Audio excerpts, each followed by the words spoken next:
ऊंची आवाज से बोलो हालेलुया। भजन संहिता 32 उसकी 8 और 9 आयत। मैं पहले 9 पढ़ूंगा फिर 8 पढ़ूंगा। तुम घोड़े और खच्चर के समान ना बनो जो समझ नहीं रखते, उनकी उमंग लगाम और रास से रोकनी पड़ती है, नहीं तो वो तेरे वश में नहीं आने के। अपने पड़ोसी को बोलो घोड़े और खच्चर के समान तुम मत बनो जो समझ नहीं रखते। परमेश्वर कहता उनकी जो उमंग है वो लगाम के साथ क्या करनी पड़ती है, रोकनी पड़ती है। और यीशु मसीह ने कहा तुम घोड़े और खच्चर के समान मत बनो। इससे पहले कि आपका ले हैंड हो और आज आप पवित्र आत्मा से भर के वापस जाएं, एक रुकावट है स्पिरिट में जो आपको दूर करनी है, और यह वचन आपकी हेल्प करेगा उस रुकावट को फिनिश करने के लिए। एक रास्ता है जो परमेश्वर ने आपके लिए ठहराया है, एक वो रास्ता जो आपके लिए अनॉइंट किया गया है, वो मंजिल जो परमेश्वर ने आपके लिए रखी है, और उस मंजिल तक पहुंचने के लिए एक रास्ता है जो आपके लिए ठहराया गया है। और वो रास्ता हर एक बंदे के लिए उसका तरीका अलग अलग है। रास्ता जीसस क्राइस्ट ही है, लेकिन जीसस क्राइस्ट ने, बाइबल कहती है, आप सबको अलग अलग मर्जी के साथ और अलग अलग योजना के साथ अपने पास बुलाया है। बाइबल कहती, परमेश्वर ने कहा तुम घोड़े और खच्चर के समान मत बनो जिनकी उमंग को लगाम के साथ रोकना पड़ता है। अपने पड़ोसी को बोलो घोड़े के समान खच्चर के समान नहीं बनना। आमीन। यहोवा परमेश्वर ने कहा योना नबी उठ और जाके नीनवे को जा और वहां पर जाकर लोगों को प्रीच कर और बता, और मेरा रास्ता मेरे वचन उन्हें बता दो कि मैं उनको नाश करने वाला हूं। बाइबल कहती योना नबी, उसकी पहली बाप को, उसकी पहली आयत को पढ़ेंगे। उसने कहा जाकर नीनवे को जा और उसके विरुद्ध प्रचार कर, क्योंकि उसकी बुराई मेरी दृष्टि में बढ़ गई है। परंतु योना यहोवा के सम्मुख से तरशीश को भाग जाने के लिए उठा और यापो नगर को जाकर तरशीश जाने वाला एक जहाज पाया और भाड़ा देकर उस पर चढ़ गया और उसके साथ होकर यहोवा के सम्मुख से, ताकि वो तरशीश को चला जाए। अगर परमेश्वर ने उसे गुजरात जाने के लिए बोला तो वो मेघालय जाने की तैयारी कर रहा था। अगर कश्मीर जाने के लिए परमेश्वर ने बोला तो वो कन्याकुमारी जाने की तैयारी कर रहा था। और वो परमेश्वर से भागा, और जिस समुद्र में वो सफर कर रहा था उस नाव को, उस समुद्री जहाज को परमेश्वर ने एक लहरों में फंसा के एक तूफान में फंसाया। और जब सब मरने लगे तो सबने चिट्ठी डाली कि ये मुसीबत किस वजह से हम पे आई है, और चिट्ठी योना के नाम की निकली। योना को उठाया गया, वो सो रहा था, कि तेरे नाम पे चिट्ठी निकली है, क्या बात है। उसने बताया कि मैं यहोवा के सम्मुख से भाग आया हूं। परमेश्वर ने तो मुझे कहीं और जाने के लिए बोला था, लेकिन मैंने परमेश्वर की आवाज को नहीं सुना और मैं प्रभु के सामने से भाग आया हूं। परमेश्वर ने मुझे नीनवे जाकर लोगों को बचाने के लिए बोला था, लेकिन मैं वहां जाना नहीं चाहता था, इसलिए मैं भाग आया हूं। उन्होंने कहा तेरे कारण ये विपत्ति पड़ी। योना ने कहा हाँ मेरे कारण पड़ी है, और अगर तुम मुझे उठाकर समुद्र में फेंक दोगे तो अभी समुद्र की लहरें जो हैं होगी वो शांत हो जाएंगी।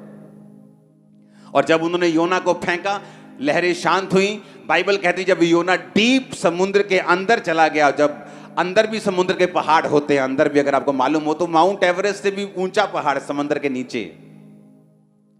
तो बाइबल कहती है वो समुद्र के नीचे जब वो मूर्छा खाने लगा, जब वो मरने लगा, तो परमेश्वर ने एक मछली को ठहराया, एक व्हेल ने उसे निगला। और बाइबल कहती है वो मछली के पेट में 3 दिन और 3 रात रहा और अंदर से परमेश्वर के पास प्रार्थना करता रहा, क्योंकि उसे मालूम था कि परमेश्वर ने उसे एक और मौका दिया है। और बाइबल कहती परमेश्वर ने फिर मच्छ को, उस व्हेल को आज्ञा दी, उसने जाकर उसे किनारे पर उगल दिया। वहां से वो 3 दिन के मार्ग पर उसी नीनवे को गया और उन लोगों को बचाया, प्रीच किया, उन्होंने मन फिराया और सारे के सारे लाखों लोग बचाए गए। जो काम परमेश्वर ने करना था वो हुआ।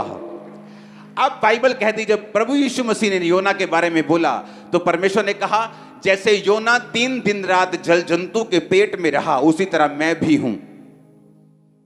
परमेश्वर ने योना नबी के साथ अपनी तुलना किस लिए की? आज कौन सा दिन है जब जीसस क्राइस्ट स्वर्ग पे गए, हाँ क्या बोल के गए थे आपको? आज खड़े होके वचन सुनेंगे। क्या बोल के गए थे कि जाओ क्या करो, सब जातियों को क्या करो? पुराने टाइम में कोई कोई नबी होता था, परमेश्वर जिससे बात करते थे, जिस पर आत्मा उतरता था, वही ब्लेस होता था, वही परमेश्वर को जानता था, पब्लिक शक्ल देखती थी उसकी।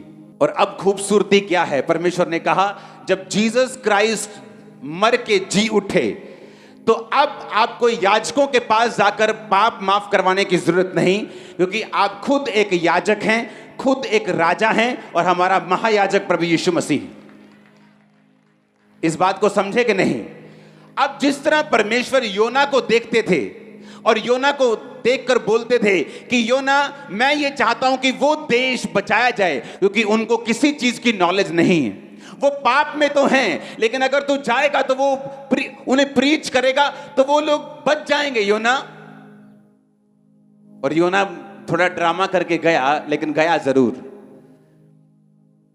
मैं आपको इसलिए ये बात बता रहा हूं क्योंकि जब परमेश्वर भविष्यद्वक्ताओं को कोई बात बोलता था तो परमेश्वर जब वो बात को नहीं सुनते थे तो लगाम के साथ, जब घोड़ा मुड़ता नहीं इशारे में तो क्या करनी भी, लगाम खींचनी पड़ती उसकी।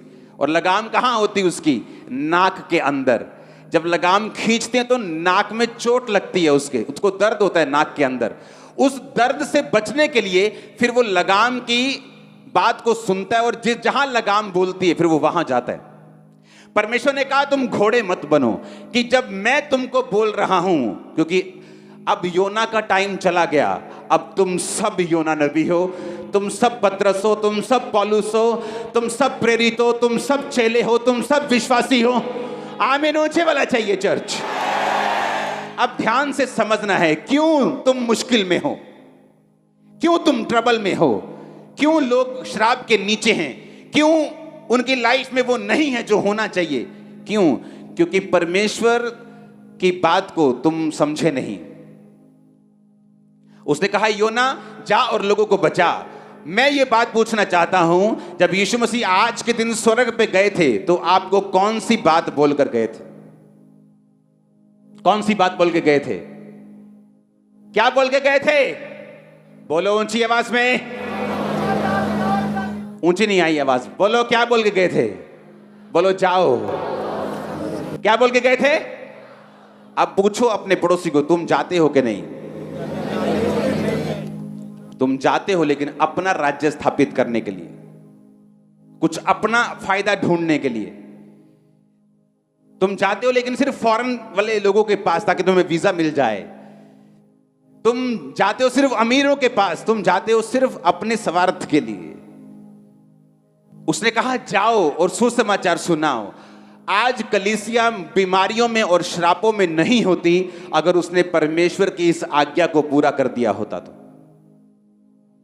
जब योना ने परमेश्वर की आज्ञा पूरी नहीं की तो परमेश्वर ने क्या किया? लगाम खींची के नहीं, वो मौत के मुंह में गया, पूरी ड्रामेबाजी वहां पे चली। उसी तरह से बाइबल कहती है जब आप लोग परमेश्वर की आज्ञाओं को नहीं सुनते और जो सीधा रास्ता परमेश्वर ने आपके लिए ठहराया है आप उस पर नहीं चलते, फिर वो लगाम को खींचता है। हम इमोशनल ट्रबल में चले जाते हैं, हस्बैंड में प्रॉब्लम शुरू हो जाती, वाइफ में प्रॉब्लम शुरू हो जाती, बच्चों में प्रॉब्लम शुरू हो जाती, फाइनेंस बिगड़ना शुरू हो जाता है, सेहत खराब होनी शुरू हो जाती। हम सोचते हैं हमने क्या नहीं किया, क्या गलती हो गई हमसे, क्योंकि बाइबल कहती है आप लोग सुसमाचार सुनाने के लिए चुने गए हो। परमेश्वर की रूहों को बचाने की इच्छा आज भी वैसी है, बल्कि और बढ़ चुकी है। उसने योना को कहा जा और लोगों को बचा, और अब यीशु मसीह आपको कुछ बोल के गए हैं जो आप भूल गए हो। हमें लगता है मुझे बेबी चाहिए, मुझे चर्च जाना है, मुझे बरकत चाहिए, मुझे चर्च जाना है। ये तो बहाना है चर्च आने का। उसका असली मकसद है आप लोग रूहों को बचाओ, क्योंकि उसने कहा जाओ और सुसमाचार सुनाओ, सब जातियों के लोगों को चेला बनाओ, सब बातें उन्हें मानना सिखाओ, और देखो जगत के अंत तक मैं तुम्हारे साथ हूं। लेकिन मैं वही पूछ रहा हूं, जब योना नहीं गया तो परमेश्वर को लगाम लगानी पड़ी। जब आप नहीं जाएंगे तो फिर वो क्या करेगा? लगाम लगाएगा। यह लगाम मेरी लाइफ में लगी रही। मसीह के शुरुआती दिनों में मेरा मकसद सिर्फ चंगियाई पाना था। ये कहीं ना कहीं से रोजे रख के, प्रेयर करवा के, क्रूसेड करवा के मैं हील हो जाऊं, लेकिन मेरा मकसद वो नहीं था जो परमेश्वर ने जिसके लिए मुझे बुलाया था, रूहों को बचाना। जब मेरा मकसद सेट हो गया, मुझे मालूम हो गया कि मैं असल मेरा काम रूहों को बचाना है, मेरी प्रॉब्लम्स जा चुकी थी, फिनिश हो चुकी थी। आज वो दिन है जब प्रभु यीशु मसीह ने आपको बोला था कि जाओ, योना की तरह बोला था जाओ। जीसस ने बोला तो कहीं और है, लेकिन आप कहीं और गए। तो यीशु मसीह ने हर एक के लिए मगरमच्छ या मछली नहीं ठहराई, वो लगाम खींचता है आप सबकी अलग अलग तरीकों के साथ। और जो आत्मिक जन होता है वो उस लगाम को समझता है कि क्यों मेरी लाइफ में ये प्रॉब्लम है। उसने अब्राहम की ओर देखा, और अब्राहम की ओर देखकर उसने क्या देखा कि अब्राहम एक समय था जब मुझसे प्यार करता था सबसे अधिक, लेकिन एक समय आ चुका है जब अब्राहम अपने बेटे से मुझसे भी ज्यादा प्यार करने लगा है।